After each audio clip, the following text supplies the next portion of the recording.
800-475-6702. That's 800-475-6702. The Live 5 for 6 Skyview Network, sponsored by Terry Lambert Hyundai.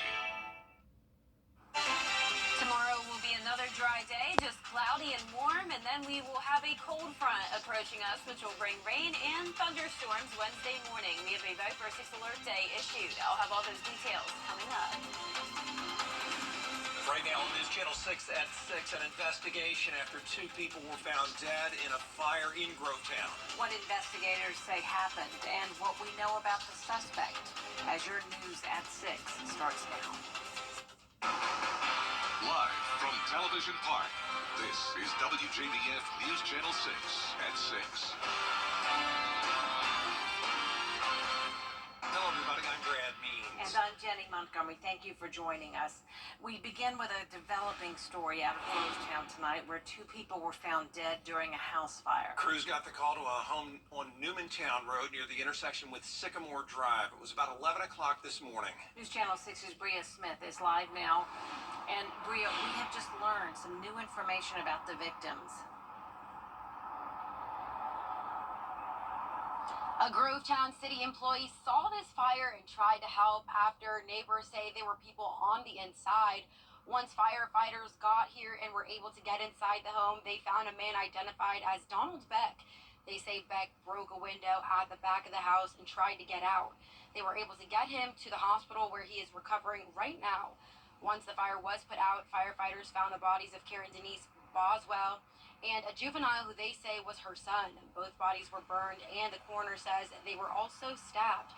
Police say Beck and Boswell lived together along with several children. A neighbor describes what she saw. I could hear the girl hollering, but I don't know what happened after that, because then the guy said, well, I need my wife and kids, and they said, well, where they at? He said, look in the bedroom. So the fireman told the other fireman to look in the bedroom, and I guess that's how they found him. Police say Beck is the considered suspect and is in the hospital under guarded condition.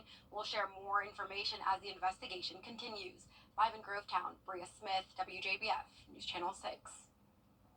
Aiken County investigators working to find out what caused a fire at a local tire company. It happened this morning at Jack Rogers Tire Pros on Richland Avenue. A few staff members were there at the headquarters. They saw the glow coming from that blaze. They called the fire department, but when crews got there, half the building was already on fire. Really, it's 100% total loss.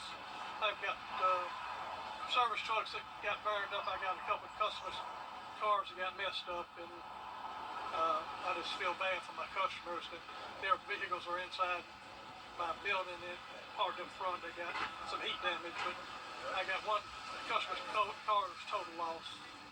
The cause of that fire is still under investigation. Time now for a first look at the weather with Jenna Petracci. And Jenna, beautiful day today. Yeah, that's right. It's still warm. We did have the sunshine over the weekend. It was a great Easter weekend, and now it is becoming pretty cloudy as we take a live look at our Terry Lambert Hyundai Skyview cam over into North Augusta. No rain with these clouds just yet. We'll eventually see some rain within the next 24 hours or so. But in the meantime, dry, mostly cloudy, and warm still, sitting at 80 degrees in Augusta, 81 in Allendale, Barnwell at 79, 78 in Aiken, Gibson at 78 as well, and 77 over in Edgefield. Dew points have made it into the upper 50s to low 60s. We definitely see more moisture moving in with the southwest wind that's going up to around 15 miles per hour. Right now, 10 in Washington, 11 in Sparta, 9 in Aiken, 8 in Barnwell, and those wind gusts currently at 20 in Aiken, 19 in Waynesboro, and 20 as well in Lincolnton. Satellite radar showing the clouds for pretty much everyone. We're seeing a few breaks here and there, but for the most part, cloudy days once again for our Tuesday and the start of our Wednesday, all due to this front to the north of us. It's this cold front that'll bring us the rain and some thunderstorms by Wednesday morning. In the meantime, all that activity well out of our area, but then by Tuesday night into Wednesday morning, a moderate risk of severe weather across much of the state of Ohio and even down into northwest Georgia, an enhanced risk. For us, it's just a level 1 and level 2, so I'm not expecting a widespread major severe weather outbreak, but we definitely have the chance of some isolated storms. But in the meantime, no rain tonight. It will be warm, still at 70 degrees at the 10 o'clock hour. Now coming up, I'll have a look look at the future cast for that system moving in, so stay with us, but back to you. Thank you, Jenna. Construction on the Wellstar Columbia County Medical Center is officially underway. Leaders and special guests broke ground at the hospital site today on Gateway Boulevard in Grovetown. Hannah Latier joins us now with more details. Hannah? Jenny, after more than a decade and a few setbacks, the first hospital in Columbia County is becoming a reality, and people from far and near came out to celebrate. Georgia Governor Brian Kemp was there with First Lady Marty Kemp, as well as leaders from the University System of Georgia, Augusta University, Wellstar, and Columbia County.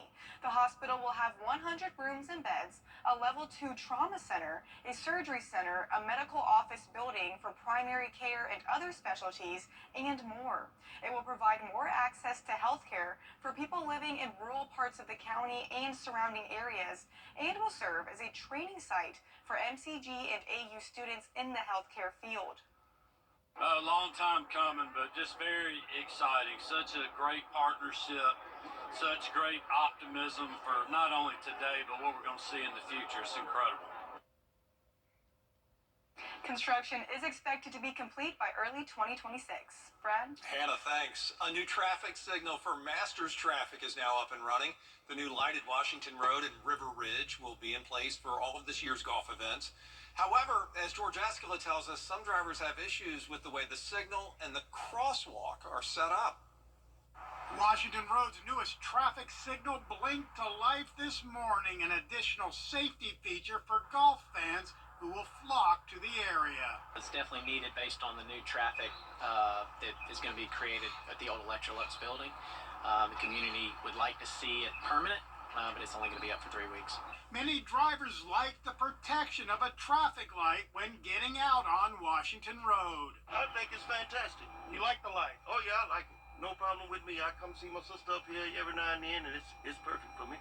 During tournament days, many in National Hills use River Ridge because other nearby streets are crowded with Masters traffic and hospitality business customers. But with the new signal is a new pedestrian crosswalk on the west side of the intersection, which drivers say could make turning right difficult when it's crowded with golf fans. Is the crosswalk on the wrong side? Yeah, it looks like it might be.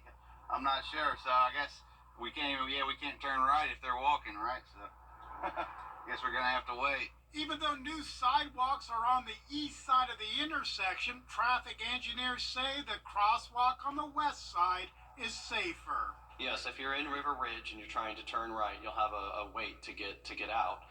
But we wanted to maximize how many people in the morning could get into Augusta National and Park. Law enforcement will be there the entire time. I don't think it'll be that much of a hardship because they'll be there manning that post. This area is used to Masters traffic, even if a new signal and crosswalk might take some getting used to.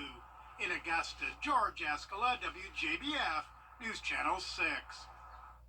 Augusta's new half-cent sales tax is now in effect. The tax will be used to fund construction of a new James Brown arena. Voters approved it back in November. The addition will bring the total sales tax in Richmond County to 8.5%. Construction of the new arena is scheduled to begin this summer.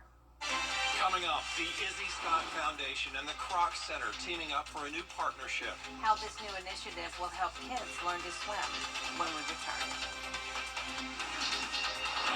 And warm and cloudy start to the work week, and then we'll see some rain and thunderstorm activity early Wednesday morning. We have a Viper 6 alert day in place, and that'll be followed by a cool and sunny end to the week. Details coming up.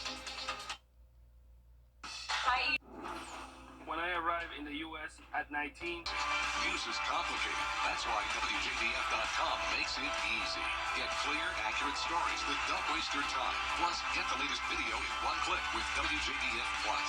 Get it all at WJBF.com. Join us for Tea Time Augusta. A shooting investigation is underway in Richmond County. It happened just before 2:30 today at Diamond Lakes Park. Investigators say they found one victim with non-life-threatening injuries. No information on a suspect is available at this time. The legacy of a little boy lives on. 4-year-old Israel Scott drowned during private swim lessons in 2022. Today, his parents teamed up with a local nonprofit.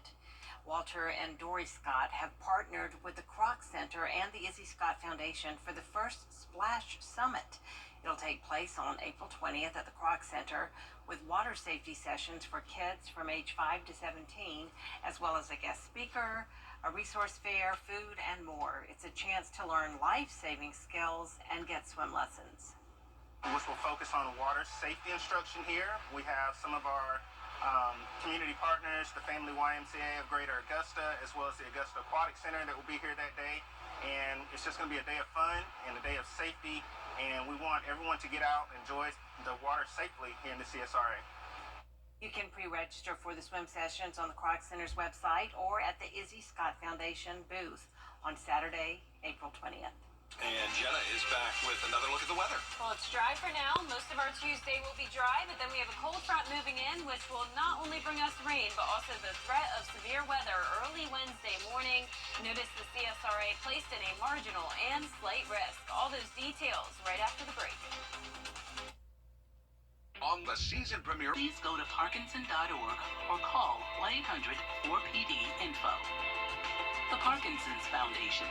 Better lives together.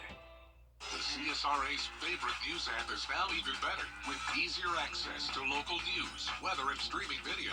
Download the News Channel 6 mobile app. Now, your most accurate forecast with WJBF Live Viper 6. Good Monday evening. I hope you're enjoying the day so far. It's definitely a pretty cloudy one. So over the weekend, we had abundant sunshine. It was warm and dry. Now it's still warm and dry, but we definitely traded out the sunshine for the clouds. And you can see it here on our Terry Lambert Hyundai Skyview cam as we take a live look from our Wellstar MCG Health camera. 80 degrees as our temperature, definitely well above average. West-southwest wind coming in at 7 miles per hour, and that's bringing in more moisture from the Gulf of Mexico. Dew points have climbed to around 60 degrees, and temperatures right at 80 degrees from Augusta down to Millen over into Wrightsville. Mid to upper 70s further towards the north. 76 in Washington, 78 in McCormick. Barnwell, you're still at 81 degrees. Winds are coming in from around 5 to 12 miles per hour sustained, and those gusts up to around 20. So it's going to be breezy over the next couple of days as we get ready for our next rainmaker to move in. In the meantime, not a drop of rain nearby, but it is pretty cloudy, not just across the two-state, but all of the southeast.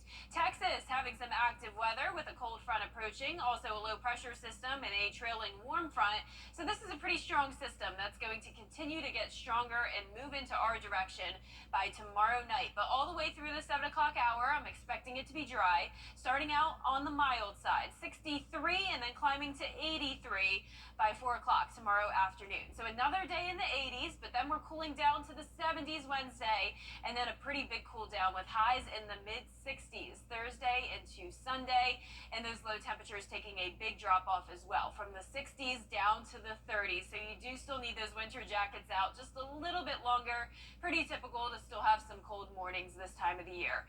Winds will be gusty anywhere from 20 to 35 miles per hour. Wednesday morning will be the windiest period as that cold front marches through. So let's go right into our futurecast. Tonight it will stay dry, not much going on in our area, but then as we go into Tuesday afternoon, starting to see more and more cloud cover, and then the cold front starts to bring showers and storms into northwestern Georgia. For us, I'm expecting the rain to move in after midnight, and notice here the low pressure system is all the way up towards the Great Lakes, and we also have an occluded front form, which does show a sign of weakening. So as usual, this cold front will lose a lot of strength as it moves through, but we do still have the chance that some of these storms could become strong to severe. Here's midnight on Futurecast, just a few showers around. It really won't be until around 5, 6 o'clock in the morning where some of these cells could produce the thunder, the lightning, and then of course the damaging wind gusts as well. By 9 o'clock, this moves right through town, Augusta, Aiken, south of I-20, and then it's pretty much out of here. So by the afternoon, if you're headed out for lunch, we'll actually start to see some sun come out. It will still stay breezy though. So the main threat of severe weather is around the Ohio Valley. Also an enhanced risks down to northwestern Georgia. But for the CSRA, just a level 1 and level 2 threat. So definitely nothing major here. I'm giving it just a medium chance of heavy rain and damaging winds. Low threat of everything else, including flooding. We're definitely not going to have a lot of rain with this event since it's fast moving, with those rainfall totals mostly under half an inch. Lows tonight are going to be in the low to mid 60s. Highs tomorrow in the low to mid 80s. And that 10-day forecast showing the warm weather through Wednesday with that Viper 6 alert day just for the morning hours. Then we're back to sunshine and the big cool down Thursday all the way into Anwa weekend. It's going to be beautiful. And then some chances of rain next week.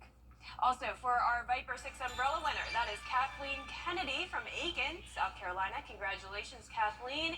You can pick up your umbrella here at the station and sign up to win yours on WJBF.com. All right, Jenna, thanks. Coming up, the Augusta National Women's Amateur set to tee off this week. We have a look at this year's contenders when we come back.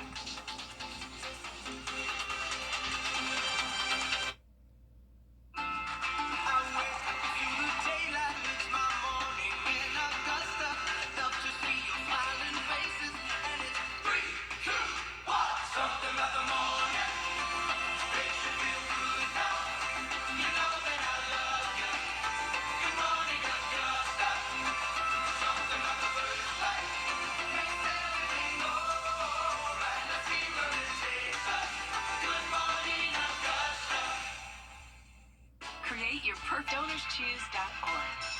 Donors Choose. Support a classroom. Build a future. The CSRA is full of amazing women. Women who inspire. Women who innovate. Women who lead. That's why News Channel 6 brings you Women to Watch. On the last Wednesday of each month, News Channel 6 recognizes local businesswomen who are making a positive impact in our community. To nominate someone, just visit WJBF.com/Women to Watch and fill out the entry form. Each year, Augusta, Georgia hosts the world's premier golf event. Join us for a special look at this year's tournament with Tee Time Augusta. Monday, April 8th at 5:30, presented by WJBF News Channel 6.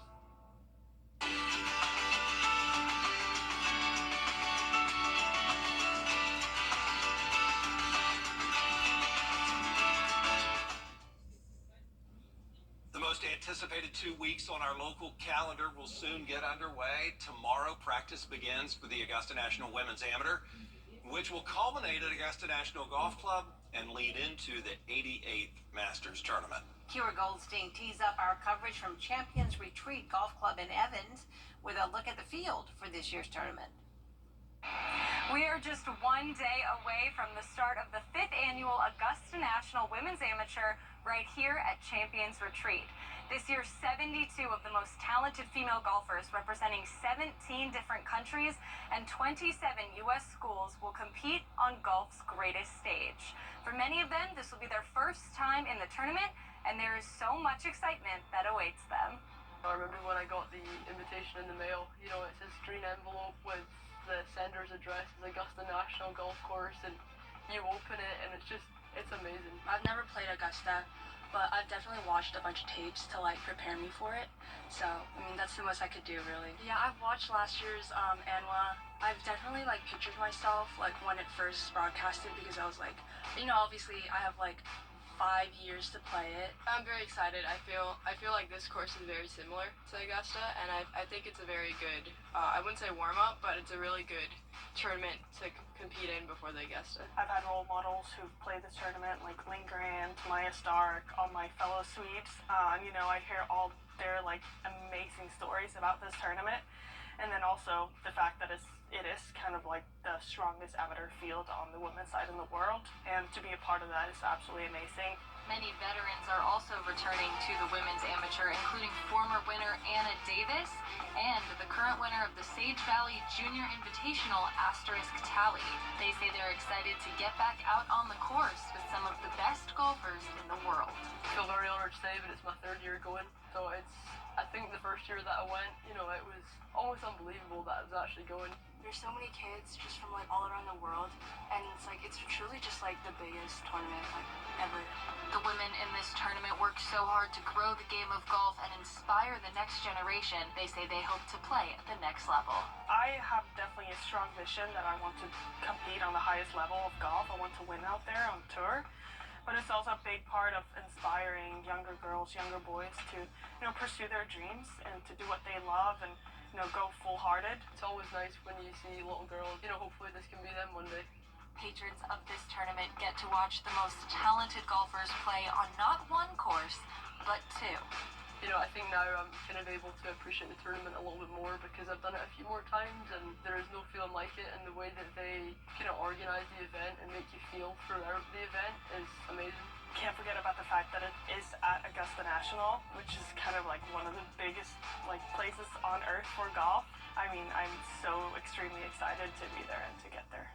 Our live coverage of the tournament begins on Tuesday at noon, and we will have continuous updates at WJBF.com. At Champions Retreat, Kira Goldstein, WJBF News Channel 6. Coming up, have you ever gone on a vacation and had it ruined by bad weather? Well, now there may be a way for you to get your money back if that happens. A closer look next. On the season premiere of And you realize that you're not alone. Once you take that first step, there's so much support.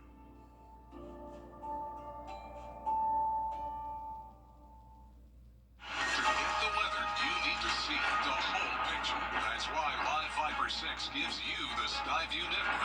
Get a live view of traffic and weather from all over the CSRA. Available online 24 hours a day at WJBF.com and the free Live Fiber 6 mobile app. The WJBF Live Fiber 6 Skyview network. Powered by Terry Lambert Hyundai. Low prices, big selection, and committed to quality customer service. God is giving you more of what you love. Please. Oh, that was abrupt. More stars. More laughs. And more stars. Weekday mornings at 9 on News Channel 6. News Channel 6 invites you to take your cooking to the next level in the kitchen with Miss Darlin. Check it out now at WJBF.com. If you've ever gone on a vacation that was ruined by bad weather, a new weather app company may have a solution for you. If you book a trip and the weather prediction is incorrect, Weather Promise will pay you for your trip. Here's how it works. You book your trip and purchase Weather Promise, the protection plan that is. And if the app is wrong about the forecast, they'll refund the cost of your trip. Plans can cost anywhere from $500 to $10,000. So, Jenna, what do you think about that? Just the key takeaway here is that they're saying the app is incorrect, not that I would be Right. incorrect. But if there was a Jenna app, it would be undefeated. I know, right? Nobody would ever get their money back. Happen. Yeah, we need to make it happen. In this forecast this week, I am predicting some rain and thunderstorms for Wednesday morning. We have issued a Viper 6 alert day just for a short window of time from around 4 a.m. to 10 a.m. The rest of the week will be back to sunshine and cooler temperatures. All right, Jenna, thanks. And thank you for watching. We do appreciate it. Back at 7 after World News Tonight. And we'll see you again for News Channel 6 at 11. Have a great evening. Night.